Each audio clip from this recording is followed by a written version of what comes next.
Hello everyone. Nicole here from Team Amelia. Hello. Let me know down in the chat if you can hear me or not. Always hard to tell on these things when I first get on if you guys can hear me, if you're seeing me. So please let me know in the chat if you can hear me and everything else like that. Today you get me for Nicole from Team Amelia. If you've never met me before, hi. Because Amelia is out traveling on a grand adventure, and I'm sure she's going to be coming back with lots of stories and excitement for you to share with all you guys. But for right now, you guys get me. So we're going to talk about effective leg and following seat and effective aids. So oh, good. I'm seeing some people in the chat saying they can hear me. Fantastic. I love hearing that. Thank you so much for looping me in on that front. I have a few questions that have already been proposed, but please definitely ask your questions in the chat as well. I always love hearing from you guys and having more of a conversation than just me lecturing at the computer. So what I really wanted to dive in today before the questions, I wanted to kind of go over a little bit of stuff that's happening with Amelia coming up next week, and then also get you a little bit of background on why our position and a following seat and an effective leg are important for our horses and our well-being and everything like that. So first off, reminders. Next week is Grateful Week. So we are doing this for Thanksgiving week, a series of lives. Most of them are 8 a.m. But one of them is a special one from the live from the barn at 2 p.m. So they start on Monday. Each one has a different theme. It's going in through a lot of gratefulness, a lot of joy. There's going to be some storytelling, celebrating some of our students, and it's going to be a lot of fun and a lot of like heartwarming time. And I really am looking forward to it. It's one of my favorite times of year, and I think Amelia is sometimes a little shy talking about all the things that she does, but I really love this week because it gives us a chance to reflect on it all and to celebrate things and talk about it as a community. And she has a very important announcement on Thanksgiving Day at 8 a.m. Pacific time.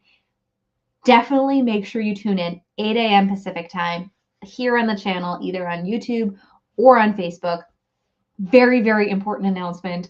It's astronomically huge. I can't get over how big it is, and I will hype up Amelia day in and day out. She's going to be very humble about it, but it is a really big and exciting announcement, and I'm so proud of her. So that is coming up Thanksgiving Day, 8 a.m. Pacific time. But definitely tune into the rest of Grateful Week because it's going to be fun all week regardless.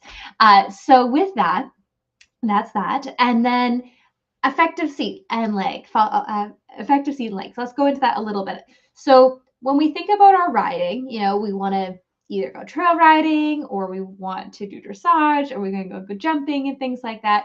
But in order to be good partners for our equine counterparts, we have to make sure that we're in balance, right? So that we can, one, carry ourselves so they can carry us, but then also so that we can be clear with our communication to them. Because there's nothing worse when you're trying to have a conversation with somebody about a project, or maybe you're on the phone talking to them and they're just like mumbling or slurring their words, or they turn away from the camera and you can't hear them anymore and you're like, what's going on? That's what it kind of is like for your horse when you're not clearly communicating to them. And sometimes we don't mean to be like that, right? It's just like how some people don't mean to speak with an accent, right? It's just the way you've been raised and grown up and things like that. But over time, you and your horse learn how to communicate better and better, right? You learn to be clear, they learn to understand your accent. And so that's why it's important that we have a good position, is so that we can clearly say things to them when we put an aid on. When we talk about our following seat, the seat has two main purposes. The first is to follow and absorb the motion, right? So as the horse's back moves in the trot or the canter, that we can match the movement of their back so that they can carry us better, right? Because you can imagine if they're moving in the canter and we're going like this, right? It's kind of like off-putting. It's a little bit like if you've ever had a toddler on your shoulders and they're like all over their place and they're trying to reach around and you're like, oh my God, just stay up there. Whereas if you have one that's just like nice and quiet and holds onto your hat and is like, eating a snack up there or something, just like quietly resting, you're like, okay, we're all good, right? And it's kind of like that. So that's why it's important that we find that movement and follow that movement with our seat. After that, after we're able to follow with our seat, then we can start to do a little bit of influencing with our seat. And now, not to be confused, we don't necessarily, we do kind of give aids with our seat, but we always back up our seat aids with our hands or our leg aids. So the seat is kind of like putting on the signal light to tell the horse, hey, something's coming up. So for example, if I'm getting ready to, if I'm trotting, say, and then I am going to half halt, I slow the movement in my seat, and the horse goes, oh, something's happening there. Maybe they already start to shift their weight back. And then when we apply, close our fingers and apply the downward transition, they can do it in balance because they're already thinking, hey, something is going on. So the seat kind of acts as a like translator a little bit. It's the initial step. And then that's how we get these horses that are so quiet to the aids, they look like nothing's happening, is because all the communication is in your seat. And it's really, really quiet and subtle because the horse is listening to, okay, she's put that signal light on. Oh, she's put that signal light on. Oh, that's happening. That's happening. That's happening. And they can listen off these really, really quiet aids. Now that takes years upon years upon years upon years of practice and repetition and being really diligent that before you apply your hand or your leg aids, you use your seat first to put that signal light on. It's just like if you don't signal in the car, it's like, oh my God, there they go. Or if you put the signal on as you're changing lanes, right? And you're like, oh my God. But if you put the signal on before you change lanes, everyone else can react around you. Putting it on as you're changing lanes is slightly better, but not putting it on at all is really disconcerting for everyone around you. And it's hard for everyone else around you. And it's just like that with your horse as well. Stacey saying, poor horses, I don't mean to mumble to them. Yes, it's so hard to have clear communication, but that's why we're here and we practice and we get better and better and better. Let's see. Karen's also here in the chat. Nick is also here in the chat. Barb, so great to have you all here on Thursday night. So I'm going to get started with some of our questions. So please feel free to ask your own questions as we're going through. So Carrie is asking, could you please explain what my seat bones should be doing when turning, stopping, or slowing down? Great question. So it kind of goes back to what I said before, right? Your first thing is your seat should just follow the movement, right? So before we even think about, being able to influence our horse with our seat, we have to first be able to move with them. So think about it. It's not just about turning, stopping, and slowing down. It's also about what gait you're in, right? So in the walk, your seat, your whole pelvis moves in kind of a U shape. It goes to one side, then it comes to the back of the saddle, and then goes forward to the other side, and then comes back and goes forward again, and comes back and goes forward again, right? That's the walk motion. The trot motion, that's when we're posting. We can also, in the sitting trot, we'll tip our pelvis and absorb the motion of the back that way. And then the canter seat is more like a circular motion, right? Or a wave motion with our hips, right? Well, while still remaining in the saddle. So when we think about turning, we're still having that movement of whatever gait we're in. But then what happens is your seat bones are straight up and down, right? And if you're turning, slightly more weight on the inside seat bone, like I'm talking fractionally, like maybe 55% instead of 50-50. And then I would slightly turn your hips so that they match your horse's hips as you're going around the turn. So the inside seat bone will stay the same, and then the outside seat bone will move slightly forward. But it's not about pushing your outside seat bone forward. See how that changed my whole upper body like this? It's rather thinking about, I'm going to move my belly button in the direction so I can softly move around, right? While still moving in the gait that you're going in, right? For stopping and slowing down are very similar because you do the same motion with your hips, but depending on what degree you're like slowing down or stopping to depends on how much and the frequency and the horse you're riding. So typically when we're slowing down, or stopping, imagine we're in a straight line, we're not turning as well. Your seat bones are still going to be straight up and down, but that movement that you're in the walk, the trot, or the canter is going to momentarily slow down. It might even pause for half a moment. And then not that so much that we distort the rhythm of the gait, but just enough so that the horse feels our body change. And then from there, if you're doing a full downward transition or you're stopping, you have to time it for your seat to change from one gait to the other gait motion. So if I'm cantering, right, I'm going canter, canter, I'm going to half out, maybe a little hesitation in my seat here as the stride keeps going. So I'm not going to fully stop, but it might just be a little like, oop, oop, right? And then I'm going to do that maybe 2 or 3 times, depending on how big my horse's canter is and how much I need to check him back. Because in order to do that balanced transition, I need to get to the tempo of what my trot will be. And then when at the right moment, when the timing is right, I'd give a little bit more of a control in my hips and stop that movement as I half out with my fingers.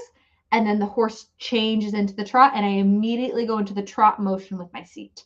So it's not so much about the seat bones. The seat bones still stay straight up and down, but it's about the whole pelvis changing from one gait to the other. And that's why it's so important that before you think about influencing the horse with your seat, you really have to be able to follow and absorb the motion, right? Because if you can imagine, if you can't sit balanced and feel each moment of the stride, feel the timing of the stride and be in balance with that, you can't even think about influencing it, right? That's like trying to teach somebody how to drive without ever having sat behind the wheel, right? Like theoretically you could do it, but like it's probably not going to go great. So it takes a lot of practice, but really thinking about the rhythm and counting can help you get into that timing so you can start to practice that before you really start to get them riding off of your seat. What a great question. Emily says, I'm struggling with the canter lead in both directions. I think I'm interfering with my upper body and inside rein. My horse is also struggling with on the lunge line. Any tips? Arena is only 20 meters. Yeah, so bending is your best friend when it comes to leads. Typically speaking, our horse picks up one lead or the other because they're not bent in the direction they need to be. So it's hard when the arena is only 20 meters, so you've got 20 meter space to work on. But thinking about in the walk and the trot, doing some 10-meter circles, changing the directions, do like a little S turn, right? Like half 10, to get them moving away from your new inside leg can really help. The other thing sometimes I do is if I only have 20 meters, is I kind of cut the line and I come in so I'm about 18 on an 18-meter circle, and then I push to the outside, so I'm a little bit of a leg yield. So I'm getting the bend to the inside, and then I sit to the canter. And you're very right. It might be your upper body and your inside rein interfering with that, because if we hold the inside rein, that prohibits that horse's inside hind leg from pushing off and striking off and helping them get the canter lead. So really thinking sitting up, looking to the sky or to the rafters and thinking soften with that inside rein and not using the inside rein to turn and to bend. That's where your inside leg is important. Getting that inside leg to be the bending so you can soften in your inside rein when you ask for canter. Great question. All right. Next question is, at what point do you know that you're trying too hard and should take a different approach? For example, nagging with the leg, so you should go to the crop, or checking your position to see if you can be effective. Where is the feedback loop that tells us we need to change tracks? That is a wonderful question. And I think it's a little bit of a moving target, to be honest, because as we improve and as we ask our horses to improve, as they progressively develop up the levels, that target and that threshold of what we tolerate changes, right? Because as we get better and they get better, we have to be more refined. So on a greener horse, or a horse that's a little bit less educated, or a horse that is a little less sensitive, we might have a different threshold than a horse that's super sensitive, right? Or more educated, like a Grand Prix horse. So at what point do you know you're trying too hard and should take a different approach? So when I'm training horses, if I'm asking something of my horse, say to turn, right, or to do a leg yield, and I ask the horse and the horse can't do it for whatever reason, it's off, it doesn't respond, it doesn't turn, whatever it is, I go, okay, let's regroup. I usually say, okay, maybe it was something on me. I didn't ask them the right timing. I didn't set them up for it. So I'll come around and do it again. If it doesn't happen the second time, I'm going, okay, this isn't a me thing. This is, I know my aids. So what we're going to do is we're either going to be clearer with our aids, or we're going to change the exercise to be easier for them to understand. And that's where you have to use a little bit of your trainer hat on and determine, is my horse not understanding or can't physically or mentally do it today, right? And that's where you know your horse best, so you can determine that. So what I do, if I'm trying to make it clearer to the horse that this is what I want, if I've been, say, doing a leg yield and I'm applying my inside calf and saying move over, and they're not moving over, but this is a horse that I know knows how to do a leg yield, I might apply with my soft calf, and then when they don't respond, I might go tap, tap, tap, tap, tap with my heel and say, no, no, no, move over. And that kind of jump starts them and goes, oh yeah, over. And then I immediately, once the horse settles, I ask again with the soft aid. And they say, okay, yes. And then they should move over softly. If they don't move over the second time from a soft aid, then I do it again. And then I kind of take note. If my horse still is like, oh my God, no. And this is a horse that I know really well, and this is very out of character, then I kind of pause and I'm like, okay, maybe there's something going on with the horse. Like maybe the horse is sore today, or something else is bugging them. Mercury's in retrograde, whatever it is. And I stop and I decode that. But typically speaking, if you ask nicely and they don't respond, and then you can follow up with a bigger aid or a more clear aid, like the bump, bump, bump, the next time you ask with the soft aid, they should respond. And you always want to go back to that soft aid because you don't want to have to be shouting at your horse all the time, just like you don't want to be shouting at your kid all the time to clean their room. You want to be able to ask quietly and then follow through if they need to, right? There was an old expression, ask, tell, demand, right? I like ask and tell better than demand, but it's kind of the idea is that you have to be consistent with that. Now, if I ask for the aid and my horse doesn't do it, and I'm like, okay, I'm on a green horse, or I'm on a horse that I don't know, or I'm not sure what the reaction is if I'm going to do a bump, bump, bump, right? If they're going to jump to the rafters or whatever, I'm going to change the exercise to be easier. So instead of starting from the central line and moving over my leg yield, I'm probably going to go to the quarter line or only 2 meters off the rail and say, can you leg yield from here? Or I might bring them to a walk and ask them to do a little turn on the forehand feeling. Can they do that?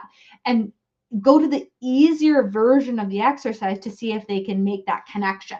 And that's a way that you can determine, is my horse not understanding, or is my horse physically, mentally not able to do it, right? And it keeps you also a little bit in a safer spot. So that's where you, like I said, you have to use a little bit of your trainer hat and trainer brain to determine which way you should do it. And knowing your horse is also a great way to determine. And then also takes note and like where you are, what else is going on, right? Like if your horse isn't paying attention to you because there's something going on with the tractor outside and there's loose horses, maybe not the right time to go bump, bump, bump and try and get them a bit more sensitive to the aids. Maybe that's the time where you go, maybe I need to get off and do a bit of groundwork, reassess this, and then get back on and work my horse. So always make sure you're keeping safe. Emma's asking, how can you reinforce your outside rein when you find your horse running through it? I find myself inadvertently crossing reins over the neck because he won't listen to the outside rein. Okay, and then you've got a secondary question afterwards, so we'll answer that too. So the outside rein is both the turning part of the turning aid and also the half halt aid, right? So for both of those, if I'm going to the left, right, trotting along, right, and I say, okay, I want to make more of a turn with my outside right hand aids, right? My right rein is being my outside rein. If I go to do more of a turn and the horse just blows off and is falling out to the outside, what I might do then is either half halt them and bring them back and change the gait and say, listen, or I might do a 10-meter circle the opposite way. I might be like, oh, you can't listen to there? Okay, we're going to do a 10-meter circle that way. You really feel it. Find a way to soften the aid. Then when you come back, then look up and turn. And then usually, then they can kind of hear that outside rein a little better, making sure I'm still using my other turning aids to help. Oftentimes when we're turning and the outside rein isn't working, it's because the seat and the legs aren't working. Remember that we should be able to ride our horses with very minimal rein aids. Our rein aids are the last thing that we should be doing.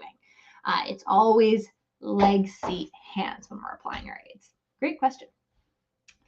Emma's next question is how do I make the circle smaller without losing the bend? Great. And then I would challenge you, Emma, and say, well, what are the aids for a circle? A circle is a continuous turn. Inside leg at the girth, looking up, moving our belly where we're wanting to go, and then our outside aids are completing the turn, right? So the inside leg is what's creating the bend. The outside aids are what's shaping the bend. So as the circle gets smaller, you still have to be creating the bend with your inside leg.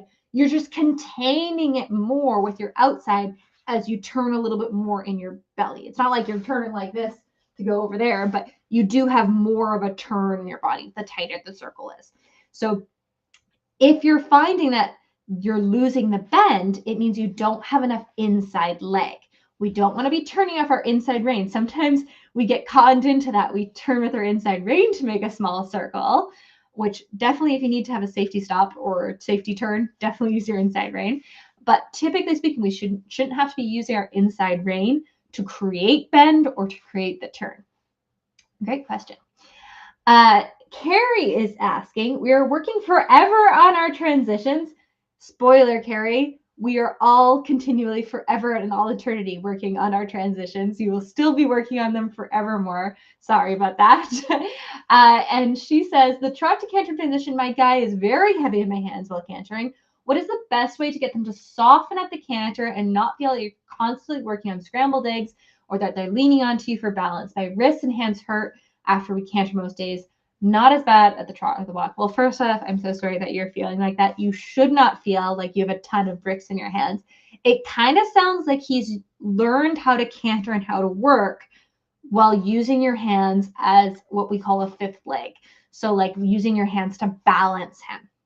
So we have to reteach him how to move and how to work his body without resorting to leaning on the hands. And that's much easier said than done. It's not just about giving away the reins and letting him go, hobnob. I'll tell you a funny story. So my old FEI guy, bless his soul, he's no longer with us, was a leaner as well. And at the end, I was teaching some lessons on him, and I had one of our working students on him, and she let him lean on her hands. And I would always tell you, you need to soften your hands. You need to follow with your seat. You need to half follow. You need to soften the rein, and she just had this tendency, and he would just lean on her and she would lean on him. And one day I said to her, I said, you have to stop. Like you're going to hurt yourself. And she was trotting him around. And I said, you need to soften the reins, soften the reins, soften the reins. And I finally said to her, I said, Uber strike and give the reins away. Let him carry himself. And she gave the reins away, and she'd been holding him up for so long that he fell onto his knees because he all of a sudden didn't have anything to lean on when she Uber strike. And she got back up, and I looked at her, and she looked at me very scared because she knew what she was sitting on. And I said, don't ever let him do that again. Don't let him lean on you. And after that, she had no problem being softer in hands because she was conscientious that he wasn't going to lean on her, because if he was leaning on her, she was leaning on him. And so she made sure that if she was softer, he'd have to carry himself. So it's not just about giving the reins away, because we don't want your horse to fall on their knees like my pony did. But what you want to do is you want to, in the trot, find moments where you can soften your fingers, usually on a bending line.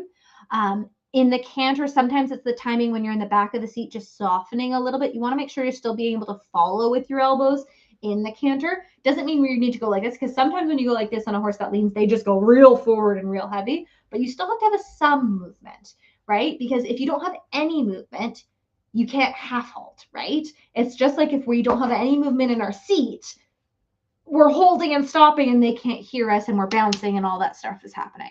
So go back to your position, find your alignment, find your seat, find the movement in your seat to follow. I know it's sometimes hard when they're leaning on you. Find a little bit of movement in your seat, and then find the moments in the turns to half halt and soften the inside rein. It can be scary to soften both, right? That's why if you were starting just with the inside, it will help. Doing it in the walk and the trot beforehand will give you the confidence to know the feeling.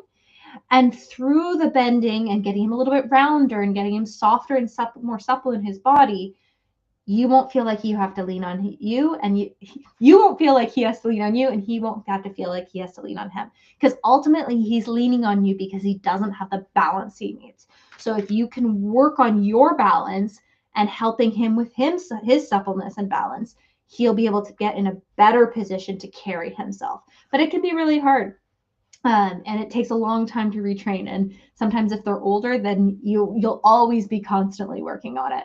I was always constantly working on it with my guy. And he would, like I said, he would trick new riders to thinking that he needed to be held up. But definitely you shouldn't feel like you have that much weight in your hands. Great question. Stacy saying, what is a reasonable game plan for when your horse has been cooped up due to winter or weather and can only walk trot big circles due to footing? I find my boy just feels cagey and borderline explosive. Yes, I would definitely feel that too. So whenever we have bad weather, I live in the Pacific Northwest where it is constantly rainy. We have about 50 millimeters of rain coming this weekend. Going back to your groundwork plan is always the best way to do it. And what I tend to do is during the winter months, I don't plan on moving up a level. So if I know that December, January, February are going to be terrible weather and I'm going to be incremental in my ability to ride safely and to make, to keep my horse fit, and then what I do is I say, okay, I'm just going to keep the status quo during those winter months. I don't think about, okay, I'm not going to introduce new things. I'm not going to try and go to that clinic in January because I know I'm not going to be ready. So, and then what I do is I give myself permission to have groundwork days where when I'm in the stall, if I can't even get my horse out of the stall or the barn, can I just practice the pole release? Can I practice getting them to bend safely, back up, stand still? It's at least something. I know it's not great when our horses can't get turnout and they can't, have movement. It can feel very cooped up. It's just like us feeling cooped up. But if we can take them into a space where it's safe-ish to work on, even if it's not safe for us to ride, but we have the ability to get them to turn and bend from the ground, not necessarily lunge, because sometimes lunging on bad footing is even worse than riding, but it gives you that chance to practice the bending aids, the stopping aids, the go aids, gives your horse a job and a plan and something to look forward to. And a way to keep yourself safe, right? And there's a lot of things you can teach from the ground in hand that transfers under saddle, right? So you can teach the shoulder and you can teach the leg yield. You can teach the haunches in, the half pass.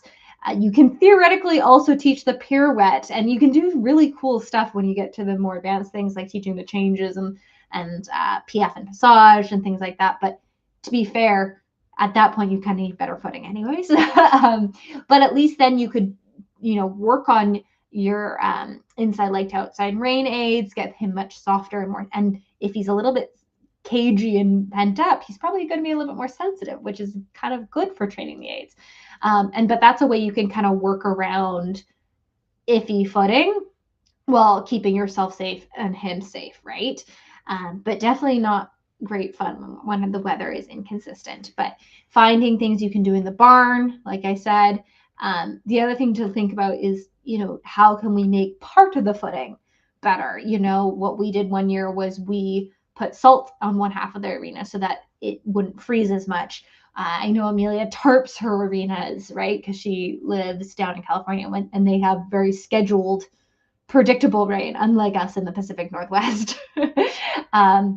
But, thinking about other things you can do, sometimes, if you've got access to an indoor, but the footing isn't safe to ride, maybe you turn out in the indoor for an hour or two, right? And then your horse can at least walk around. Things like that can help. But yeah, those are some great questions, and it's hard definitely going into winter. And with that, I think I've come to the end of my questions. So if there's no other questions, I think I will sign off. Let you guys have a lovely evening. Friendly reminders, Grateful Week starts next week on Monday. We've got some great topics. And remember, Thursday, 8 a.m. Pacific time next week, a week from today in the morning, Amelia's got a really big, really exciting announcement. I can't wait for her to share it with you. I am insanely proud of her. So we will see you guys then next week for the Thankful Week. Oh, the other one you're not going to want to miss is Tuesday, 2 p.m. live from the barn. All right. See you guys later. Bye now.